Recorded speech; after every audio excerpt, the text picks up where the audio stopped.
Hello dear students. आज हम numerical differentiation की कुछ और प्रॉब्लम करेंगे। कुछ प्रॉब्लम अपन कर चुके हैं। सेंट्रल डिफरेंस इंटरपोलेशन फॉर्मूले का यूज करके किसी भी फलन के अवकलज के संख्यात्मक मान किस प्रकार से ज्ञात करेंगे, यह आज हम पढ़ने जा रहे हैं। तो हमारी आज की प्रॉब्लम है find f-1 from the following table.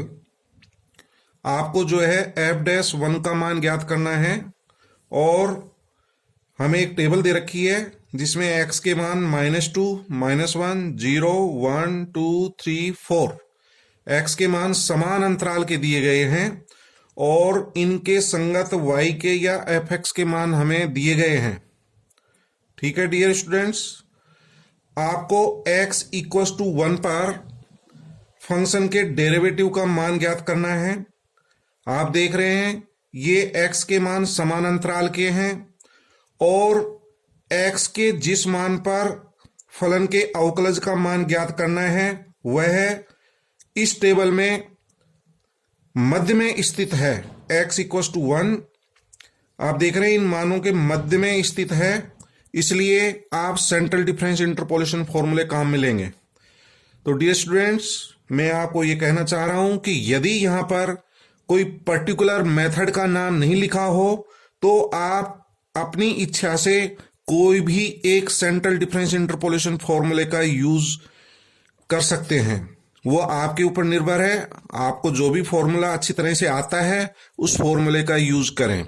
Gauss forward interpolation formula, Gauss backward interpolation formula, sterling interpolation formula एवं बेसल्स इंटरपोलेशन फॉर्मूला, कोई भी एक फॉर्मूला यूज कर सकते हैं। गाउस फॉरवर्ड इंटरपोलेशन फॉर्मूले पर मैं एक प्रॉब्लम करवा चुका हूं कल के लेक्चर में। आज जो है हम इसी प्रॉब्लम को मैं बाकी के जो मेथड बच गए उनको जो है मैं बता रहा हूं। इसी एक प्रॉब्लम को उन तीनों मेथड से किस प्रकार से हल कर सकते हैं ये देखिए। आप इन टेबल से डिफरेंस टेबल बना लेंगे। x के जो मान दे रखे हैं वो मान है -2, -1, 0, 1, 2, 3, 4 ये x के मान है। इसमें सबसे पहले हम u के मान ज्ञात करेंगे। u equals to x minus x0 upon h होता है। तो ये जो x के मान दे रखे हैं इसमें सेंटर का मान आपको मानना है। तो आपको x इक्वल्स टू 1 पर ज्ञात करना है। तो x इक्वल्स टू 1 को आप सेंटर का मान मान लीजिए, मध्य का मान, जिसको हम x0 से डिनोट करते हैं। तो x0 जो है हम 1 को सपोज कर लेंगे।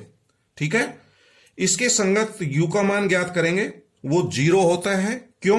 क्योंकि u equals to x minus x0 upon h, x0 का मान 1 है और x का मान भी 1 है। तो 1 माइनस 1 अपॉन 1, h का मान 1 है तो ये 0 प्राप्त हो जाएगा।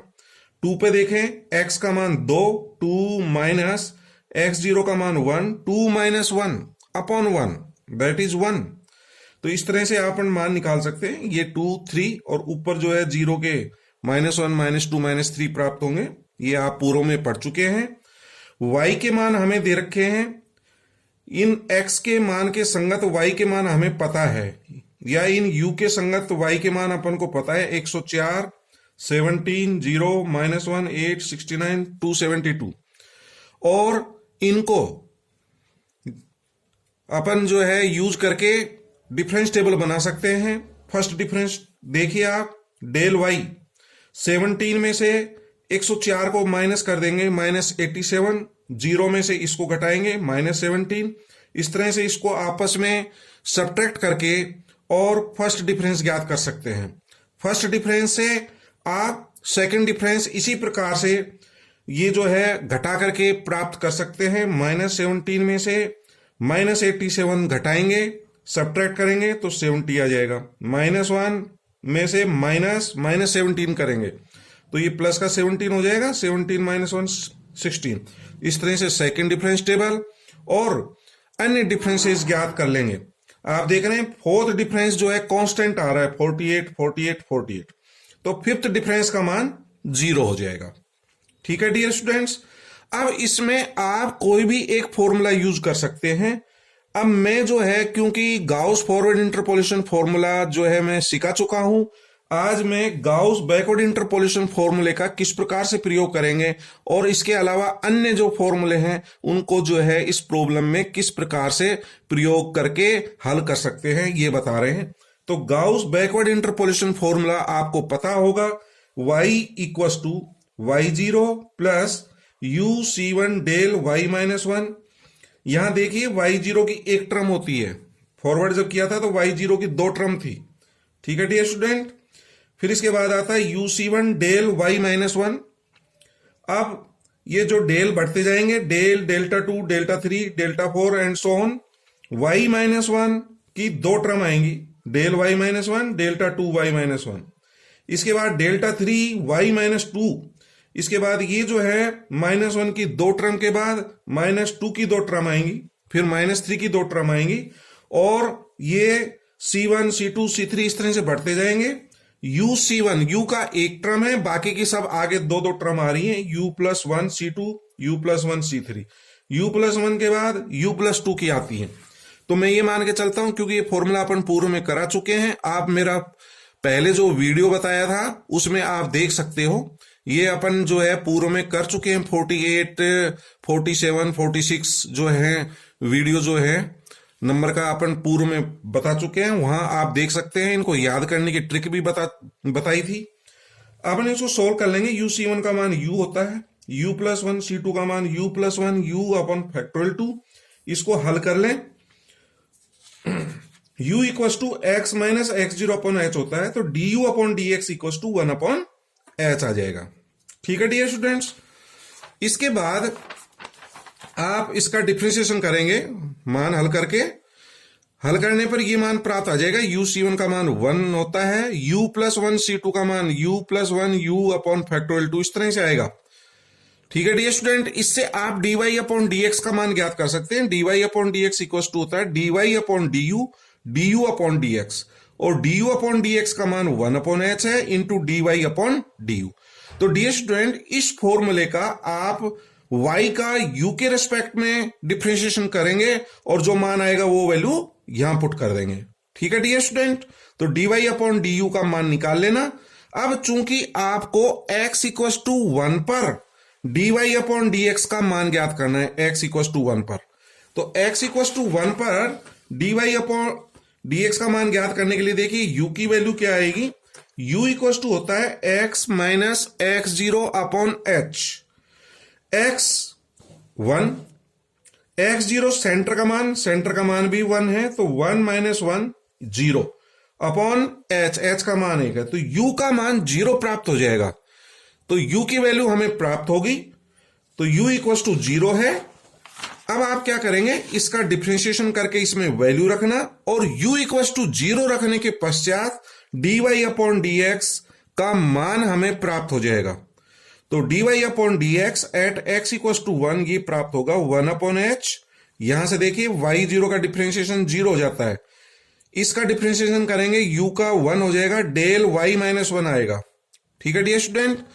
इसको जब आप मल्टीप्लाई करते हैं तो u स्क्वायर प्लस u आता है, और उसका डिफरेंशिएशन करेंगे u स्क्वायर का 2u और प्लस 1, और u का मान 0 रखेंगे तो 2u वाला पद तो 0 हो जाएगा और 1 अपॉन फैक्टोरियल 2 आ जाएगा। तो 1 अपॉन फैक्टोरियल 2 का मान 2 होता है, डेल्टा 2y माइनस 1।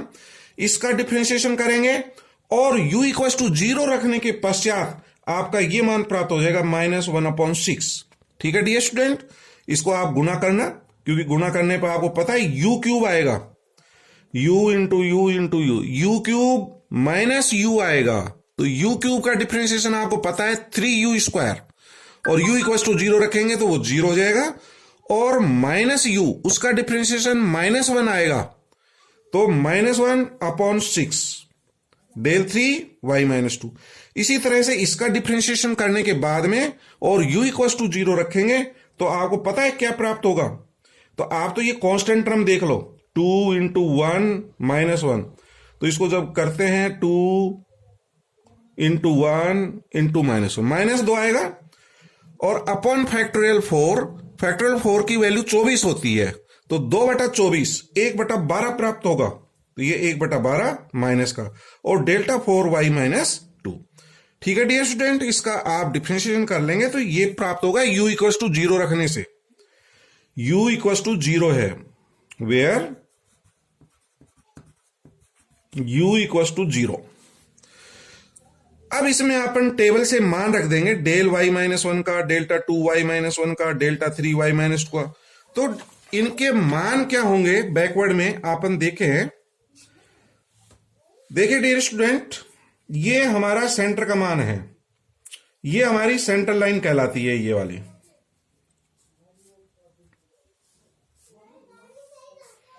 ये सेंटर लाइन कहते हैं इसको। और फॉरवर्ड में आपको पता है ये वाले मान काम आते हैं, कल मैं बता चुका। बैकवर्ड में अपन कौन कौन से मान काम आएंगे, एक तो ये जैसे मान होता है, इसके बाद ये वाला मान, फिर लाइन पर, फिर ये वाला मान, फिर 48 और 0। तो ये वैल्यू काम आएगी अपनी, ठीक है ना। y 0 का मान -1 है और इसके संगत डेल्टा y का मान -1 है, तो ये मान अपन यूज करेंगे। देखिए अब इसमें डेल्टा y -1 का मान, डेल्टा y -1 का मान -1 है, तो ये -1 रख दिया गया है। डेल्टा 2y -1, तो डेल्टा 2y -1 का मान डेल्टा 2 की टेबल में 10 -6 और 48 ये मान काम आएंगे। तो आप देख रहे हैं यही मान काम में आ रहे हैं, 10 -6 और 48।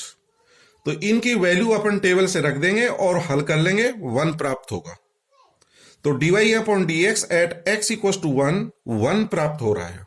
ठीक है डियर स्टूडेंट, तो आप ये वैल्यूज यहां से टेबल से रख लेंगे। फॉरवर्ड में आपको पता है ये मान काम आते हैं 9 के बाद -10 काम आता है, 10 के बाद 42 के बाद 48। ये वैल्यू जो है लाइन पर और लाइन के जो नीचे हैं ये मान काम में आते हैं। बैकवर्ड में ये वैल्यूज काम आएंगी।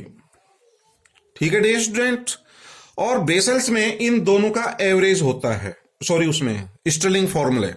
स्टर्लिंग फॉर्मूला आपका गाउस फॉरवर्ड और गाउस बैकवर्ड का एवरेज फॉर्मूला होता है, तो उसमें ये वैल्यूज काम आएंगी।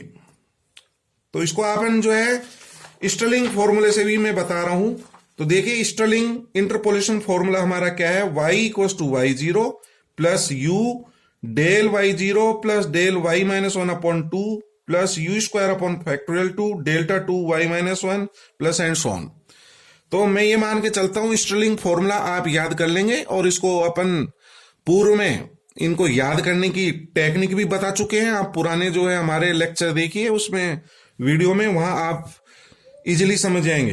तो स्टर्लिंग फॉर्मूला लिख लेंगे और फिर इससे dy अपॉन dx का मान ज्ञात करेंगे। तो dy upon dx at x equal to 1 पर क्या मान प्राप्त होगा, इसी तरह से 1 अपॉन h, और dy अपॉन du का मान यहां से ज्ञात करेंगे। इसको u के सापेक्ष अवकलन करके u इक्वल टू 0 रखना है। ये तो 0 वैसे ही हो जाएगा, u का अवकलन 1, ये टर्म आ जाएगी। इसका अवकलन करेंगे 2u और u की जगह 0 रखेंगे तो ये 0 हो जाएगा।